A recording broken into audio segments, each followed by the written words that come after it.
റെഗുലറായിട്ട് PCOS related ആയിട്ടുള്ള videos ചെയ്യുന്ന ഒരാൾ എന്ന നിലക്ക് എനിക്കറിയാൻ പറ്റും സമൂഹം ഇതിനെ എങ്ങനെയാണ് നോക്കിക്കാണുന്നത് എന്നുള്ളത്.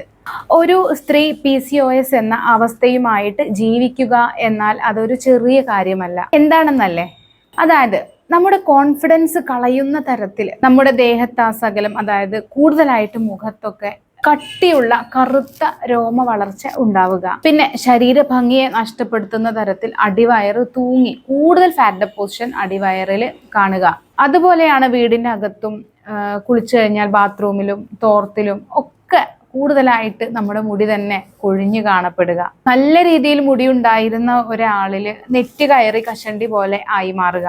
ഇനി എത്ര നന്നായിട്ട് ഡയറ്റ് കൺട്രോൾ ചെയ്താലും വീണ്ടും വെയിറ്റ് കൂടി വരിക. പിന്നെ എപ്പോഴും എന്ത് കഴിച്ചാലും വയറിനൊരു ഇൻഡൈജഷൻ പോലെ ദഹന പ്രശ്നങ്ങൾ, വയറ് വീർത്ത് വരിക, വയറിന് ഭയങ്കര ഡിസ്കംഫർട്ട് എന്നിവ തോന്നുക. ഇത് മാത്രമല്ല, ഒരു സീറോ അളവിൽ മാത്രം എനർജി, ഭയങ്കര ക്ഷീണം, മടുപ്പ്, ഇതൊക്കെ ജീവിതമാസകലം നമുക്ക് അനുഭവപ്പെടുക. മാത്രമല്ല, സാധാരണ നമുക്ക് വരുന്ന മുഖക്കുരുകളൊക്കെ നമ്മളുടെ ഒരു ടീനേജ് കഴിയുമ്പോൾ ഒരു 20 വയസ്സോടു കൂടിയൊക്കെ മാറിപ്പോവാറുണ്ട്.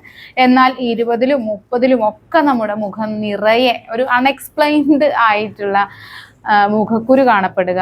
ചുരുക്കി പറഞ്ഞാൽ നമ്മുടെ ശരീരം തന്നെ മറ്റാരോ ആണെന്ന് നമുക്ക് തോന്നിപ്പോവുക. ഇതൊന്നുമല്ല, അവസാനം നമ്മളൊരു മാരേജ് ഒക്കെ കഴിഞ്ഞ് ഒരു കുഞ്ഞു വേണമെന്ന് ആശിച്ച് നമ്മളൊരു ബേബി പ്ലാനിങ്ങിലൊക്കെ എത്തുന്ന സമയത്ത് എത്ര ശ്രമിച്ചിട്ടും ഒരു കുഞ്ഞിന് ജന്മം നൽകാൻ നമുക്ക് കഴിയാതിരിക്കുക.